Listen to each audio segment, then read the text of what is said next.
you can have one more thing, and then we got to touch on email, because I see the looks on their faces. Okay. The negativity. Mm-hmm. I've had women tell me that I've listed they call them fatal flaws.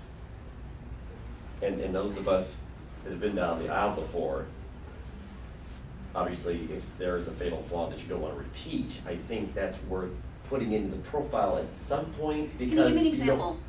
An alcoholic ex. How can you put that positively?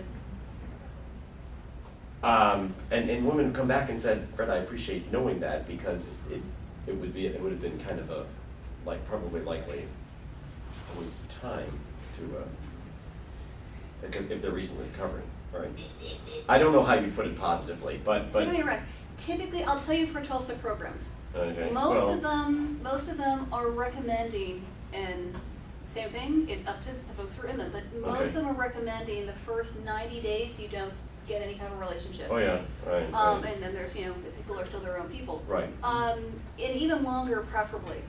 So typically, if someone is recently in recovery, as in under a year, right. They might put it in there.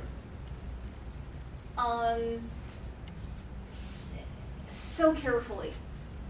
Just something of, it might be something of where it's like, I'm recently in recovery, it's been 9 months. Because you need to say a little bit something, not like, it's been a week, Right, right. It's been 9 months.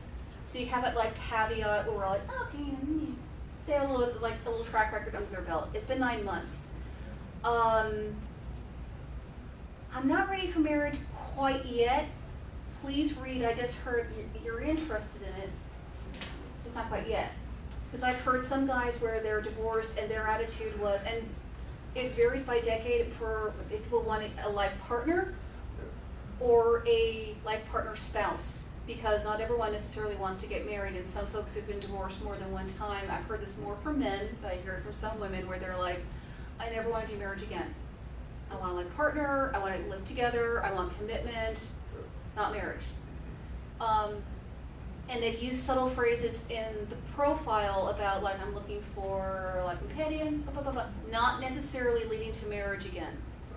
And that was one where you might clarify that in an email. That's typically something I would even say is generally better for a second date, after you discovered the mutual chemistry, and does even, it's like, I'm not really worried about that until I even know if I'm interested in seeing this person more than once. And then you're like, oh, there was something in your profile, or guy, there was something in your profile, that I had a question about. And then you bring it up, and most of that stuff, I actually have been posting a lot about this recently, about the bigger communication topics are better covered in person. We're so ubiquitous with our texting, SMS, all these sort of things, of doing short emails that everything about tone, intention, feel of the heart, body language is lost when you're doing that.